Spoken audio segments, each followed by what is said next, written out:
எனக்கு ரொம்ப வரவேற்கத்தக்க ஒரு நிகழ்ச்சி. ஏன்னா இது தெரியும், இப்போ சமீபத்தை கூட ஒரு பெண் குழந்தை 14 வயது பெண் குழந்தை காணாமல் போனதுக்கு எல்லாருமே நம்ம உதவி ஆய்வாளர் நவீன்குமார் போன்ற ரஜினேஷ் மற்றும் காவலர்கள் நான் எல்லாமே பார்த்தீங்கன்னா நம்ம வந்து மதுரை திருச்சி போலீஸு மதுரை போலீஸு எல்லாருமே எனக்கு இரவு தூங்கவே இல்லை. அந்த பெண் வந்து எங்கே போயிட்டுருக்கா எப்படி வந்துட்டுருக்கா அப்படின்னு சொல்லி ஃபாலோ பண்ணி ஒவ்வொருத்தரையாக பேசி அதை பத்திரமா மீட்டு கொண்டு வரணும் அப்படிங்கிறதுல ரொம்ப அக்கறை எடுத்து யாருமே தூங்கலை.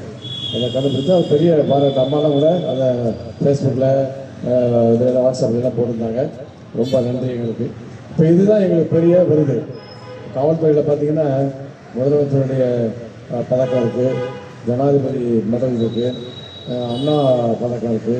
இந்த பதக்கத்தை எல்லாம் விட இவங்க வந்து ஒரு சுதந்திர போராட்ட தியாகியோட மகள். இவங்க கையால் நாங்கள் இந்த மாதிரி விருது வாங்குறது ரொம்ப பெருமையாக நினைக்கிறோம். நாங்கள் ஒரு 2வது இந்த ஜனாதிபதி மெடல் வாங்குற மாதிரி எங்களுக்கு அதை விட இரட்டிப்பு மகிழ்ச்சி.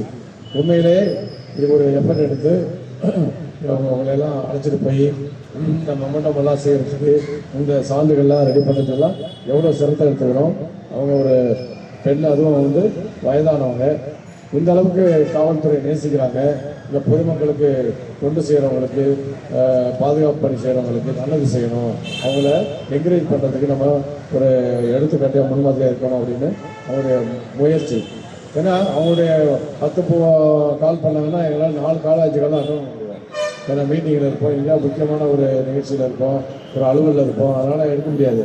பட் இருந்தாலும் அது மனம் போடாமல் திரும்ப எங்களுக்கு கூப்பிட்டே இருப்பாங்க. கூப்பிட்டு எப்படியாவது நடத்தணும் அப்படின்னு.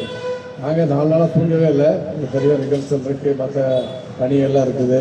தொடர்ந்து இன்றைக்கி ஒரு ஆர்ப்பாட்டம் வேறு.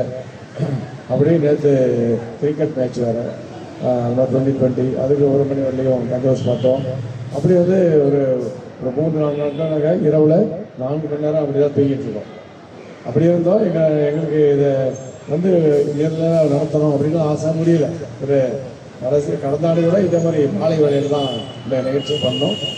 இப்போ இதுக்கெல்லாம் ஒரு பெரிய மனசு வேணும். இந்த காவல்துறைக்கு நல்லது செய்யணும், அவங்கள ஊக்குவிக்கணும் அப்படின்ற மாதிரி ஒரு எண்ணம் வந்து செய்கிறாங்க. உண்மையிலேயே அவங்களுக்கு வந்து பாராட்ட வேண்டிய காவல்துறை இழப்பை நிலமாக வச்சுருக்கோம். நம்மளுடைய உதவி ஆய்வாளர் நவீன் சுமார் சொன்ன மாதிரி சில பேர் வந்து, அதாவது எப்போதுமே ஒரு தரப்பு வந்து போலீஸால் பாதிக்கப்படுவாங்க. புகார்தாரர் இன்னொரு பக்கம் கவுண்டர் பெட்டிஷன் இருப்பாங்க. அதில் ஒருத்தர் தவறு பண்ணாமல் இருப்பாங்க.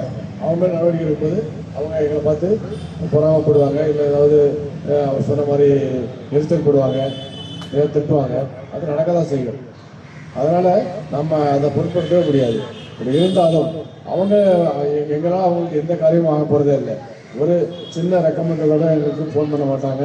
அது மாதிரியெல்லாம் நாங்கள் வந்து ஒரு ஆண்டு பணி முடிஞ்சு போச்சு. இது மாதிரியும் எந்த விதமான ஒரு எங்களுக்கு ஃபோன் அழைப்போ இல்லை ஒரு சிபாரிசோ அது மாதிரி எதுவுமே பண்ண மாட்டாங்க. இப்போ காமனாக பப்ளிக்காக கஷ்டப்படுறாங்க.